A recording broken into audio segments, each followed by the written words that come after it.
बहुत सारे patients euro centre में जो स्टोन्स के आते हैं उनमें गॉल ब्लैडर स्टोन्स यानी कि पित्त की थैली के पथरी के पेशेंट्स भी होते हैं।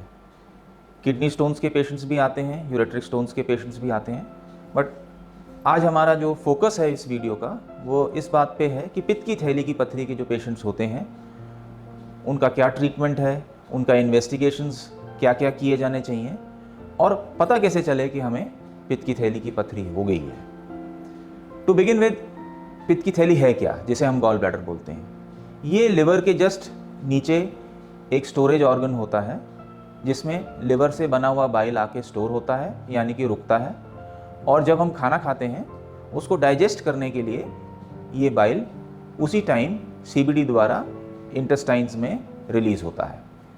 एक प्रोसेस होता है इमल्सिफिकेशन, जिससे कि खाना फिर हमारा डाइजेस्ट हो जाता है। धीरे धीरे करके कई कारणों से इसमें छोटी छोटी पथरियाँ बनने लग जाती हैं। शुरू में हमें नहीं पता चलता कि हमारे गॉल ब्लैडर में स्टोन्स बनने शुरू हो चुके हैं, अनटिल अनलेस हम किसी और कारण से फॉर एग्जांपल कोई एग्जीक्यूटिव हेल्थ चेकअप के दौरान या कोई प्री एम्प्लॉयमेंट चेकअप के टाइम, या बहुत सारी लेडीज़ जब अपने प्रेगनेंसी के टाइम अल्ट्रासाउंड कराने जाती हैं तब उन्हें अल्ट्रासाउंड पे पता चलता है कि उनके गॉल ब्लैडर में स्टोन्स हैं।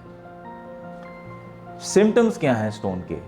ये तो वो पेशेंट्स हुए जिन्हें बिना दर्द हुए या बिना कोई कष्ट हुए किसी और कारण से पता चलता है कि उनको गॉल ब्लैडर में स्टोन्स हैं। इन्हें हम एसिम्प्टोमेटिक गॉल स्टोन्स के पेशेंट्स बोलते हैं। सेकेंड कैटेगरी है जिन्हें इन स्टोन्स की वजह से प्रॉब्लम्स आने लग जाती हैं। अब वो क्या है? सबसे कॉमन प्रॉब्लम है दर्द होना।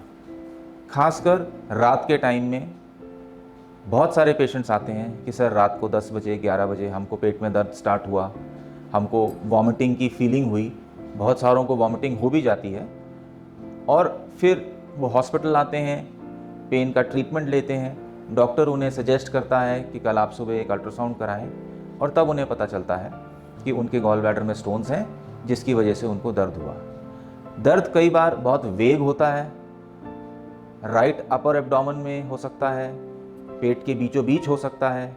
बहुत पेशेंट्स ये कंप्लेन करते हैं कि ये पेन उनको बैक में हो रहा है। कई बार ये पेन कार्डियक पेन के साथ भी सिमुलेट करता है। बहुत सारे तो ये सोच के भी हॉस्पिटल आ जाते हैं कि कहीं हमको कोई हार्ट में इशू तो नहीं है। कहने का मतलब ये पेन का वेगनेस जो है वो भी एक कैरेक्टरिस्टिक फीचर है उसका। वॉमिटिंग मैंने जैसे बताया वो भी एसोसिएटेड है उसके साथ। कुछ पेशेंट्स में जब ये स्टोन्स गॉल ब्लैडर में इन्फेक्शन कर देते हैं तो वो पेशेंट्स को पेन और वॉमिटिंग के अलावा फीवर की भी शिकायत आती है। और कई बार अगर स्टोन सीबीडी पे जाके, जो कि पित्त की नलकी है, उसको कंप्रेस करता है या उस नलकी में स्लिप कर जाता है, तो बहुत सारे पेशेंट्स हमारे पास जॉन्डिस भी लेके आते हैं। उनका कंप्लेन होता है कि मेरा यूरिन का कलर बहुत येलो होता जा रहा है, आइज़ मेरी बहुत येलो होती जा रही हैं। तो ये कुछ लेट स्टेज सिम्टम्स होते हैं गॉल ब्लैडर स्टोन पेशेंट्स के। एसिम्प्टोमेटिक गॉल स्टोन के पेशेंट्स को हम यही एडवाइस करते हैं कि वो फैट रिच डाइट ना खाएं, घी तेल मक्खन जैसी चीज़ें अवॉइड करें, पानी ज़्यादा पिया करें, और ध्यान रखें कि जब भी उनको दर्द उठे तो वो इमीडिएटली अपने डॉक्टर को आके मिलें, और ज़रूरत पड़ने पे कि स्टोन्स का साइज़ बढ़ तो नहीं रहा है, उनका नंबर बढ़ तो नहीं रहा है, टाइमली अपने अल्ट्रासाउंड करवाते रहें। जो पेशेंट्स को दर्द उठ चुका है यानी कि सिम्प्टोमेटिक गॉल स्टोन्स के जो पेशेंट्स हैं उनका ट्रीटमेंट सर्जरी है। ये बात समझना बहुत ज़रूरी है कि गॉल ब्लैडर स्टोन्स में गॉल ब्लैडर की जो सर्जरी है वो आजकल दूरबीन से की जाती है, जिसे हम लैप्रोस्कोपिक कोलेसिस्टेक्टमी बोलते हैं। छोटे छोटे 3 से 4 होल्स बनते हैं। जनरल एनेस्थीसिया में ये प्रोसीजर होता है।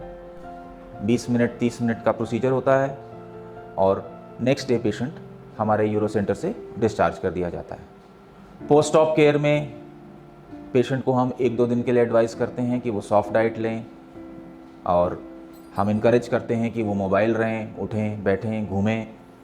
और पोस्ट ऑपरेटिव सेकेंड डे हम लोग पेशेंट्स को डिस्चार्ज कर देते हैं। They walk back home, and by and large third day से उनकी एक नॉर्मल डाइट स्टार्ट हो जाती है। They can get back to work, वो अपना जॉब स्टार्ट कर सकते हैं। और 7th डे हम इन पेशेंट्स को हॉस्पिटल वापस बुलाते हैं टाँके निकलवाने के लिए। उसके बाद they are back to their normal life. और अगर आपको कोई gall bladder stone related queries हों तो आप हमको ईमेल करें और इस प्रॉब्लम से रिलेटेड कुछ और कॉमन इश्यूज़ को एड्रेस करने के लिए हम कुछ नए वीडियोस बना के जल्द ही उनको पोस्ट करेंगे।